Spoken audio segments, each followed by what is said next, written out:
Conventional for the ages with exotic rewards, rise and fight.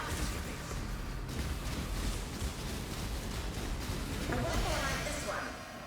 With your death, this nightmare may finally end. My mana is gone.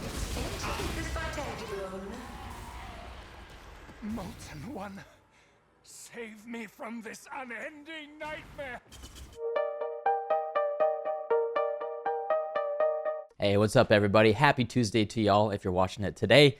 I just wanted to talk about my new favorite skill, at least at the very moment. I was pleasantly surprised after spending all of yesterday, if you saw the video yesterday, trying out every single potential melee skill in my Flicker Strike build, and just seeing what the alternatives are, really evaluating what the options are, and understanding like how the build really works. And I wanted to show you a quick little guide how you can make a Wild Strike Raider just like this. So what you're gonna do is you're gonna take a level 2120 Wild Strike, and you're gonna put it in your helmet, and then you're done.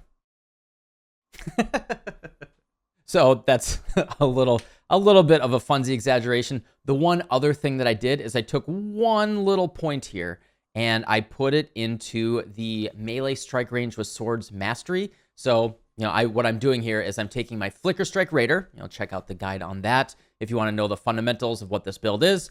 In the Forbidden Shaco, we're using Ice Bite. We're stacking Frenzy Charges with Pharaoh's Fur, really stacking as much cold damage as possible, using a Paradoxica and Crystallized Omniscience for a ton of elemental penetration, and then just going really, really fast. This is a Flicker Strike build, but I was very, very pleasantly surprised after all of the testing yesterday. We tried everything: Tectonic Slam, we tried Molten Strike, Chain Hook, literally Blade Flurry, everything that we could really think of and slot in and like really evaluate, at least in this configuration, what all of these different skills would feel like. Some of these kind of worked, kind of weren't too bad. Ice Crash hits like an absolute truck if you've ever used it. Smite was actually pretty darn good. I did want to try out Static Strike, but if you've ever used Static Strike, you know that you really need to get a lot of increased duration to make it comfortable. So you really have to build around it to make it feel really, really good. I was incredibly surprised by just taking Wild Strike here and slotting it in. I don't have the right helmet chant or anything like that, but just dropping in Wild Strike, it's really interesting actually. So the reason why this works so effectively is the way that Wild Strike usually works is it will do kind of like Elemental Hit, an alternating damage type between fire, cold, or lightning damage. But unlike Elemental Hit, it's not stopping you from doing those other types. What it's doing is taking the physical damage primarily from your weapon and converting it to that damage type. And then it is also shooting out projectiles, shoot beams that chain all around, all that type of stuff. So it actually has pretty decent clear.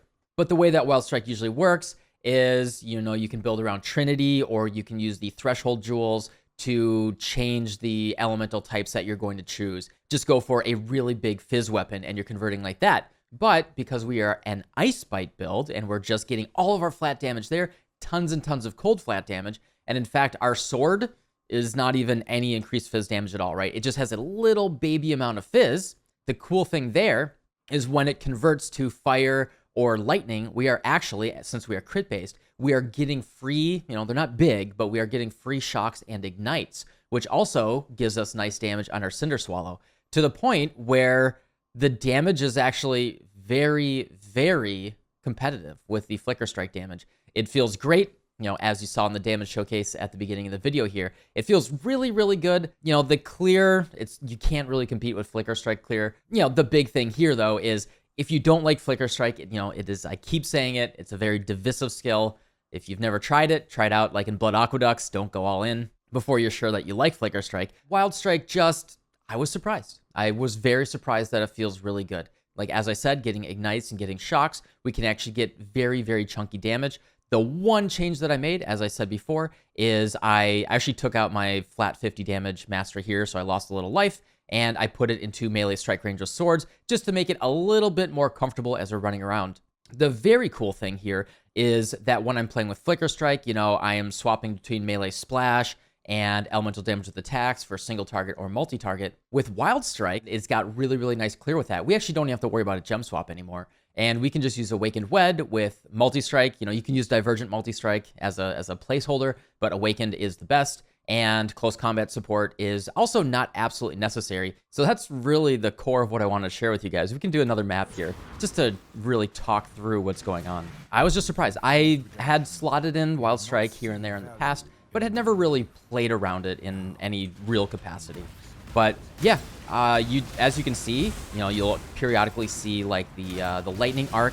You'll see little fire explosions. You'll see the frost blast being pushed out there.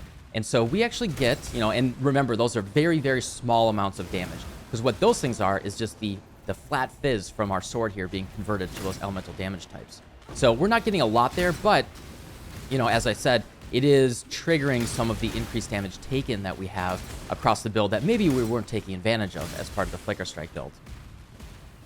I just wanted to show off that this was just a more comfortable alternative, there wasn't any like very super strong opinions out there, but there's just people that say, hey, I love Flicker Strike, thanks for making a build guide for it. Funny enough, my Flicker Strike Raider video was actually one of the most downvoted videos that I've, it still had 91% upvotes, but it's one of the most downvoted videos that I've ever made.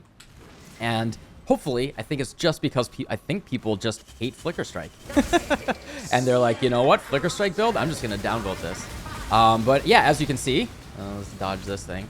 As you can see, the damage is really good. It's really, really good. That was a double boss fight right there with the full heal and the Maven Witness and everything. It's just really, really comfortable and strong. Yeah, I do realize I had some shrine buffs there, but really, really comfortable, strong, a nice alternative. If you're looking at a build like this, you want to do something that's like really fast, good clear as a Shaco, especially if you're interested in Wild Strike and you know that it's been kind of a maligned skill. It's a strike skill.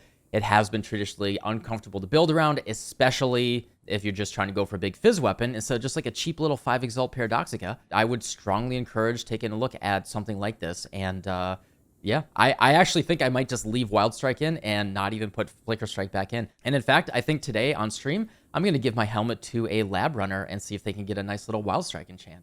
I think that'll be a fun little mix-up on this build. But yeah, anyway, thanks for watching. Just wanted to share this, to me, a new little finding here about a skill that I had never really tried. And yeah, just really fell in love with it. So thanks for watching, and I'll see y'all tomorrow. Goodbye.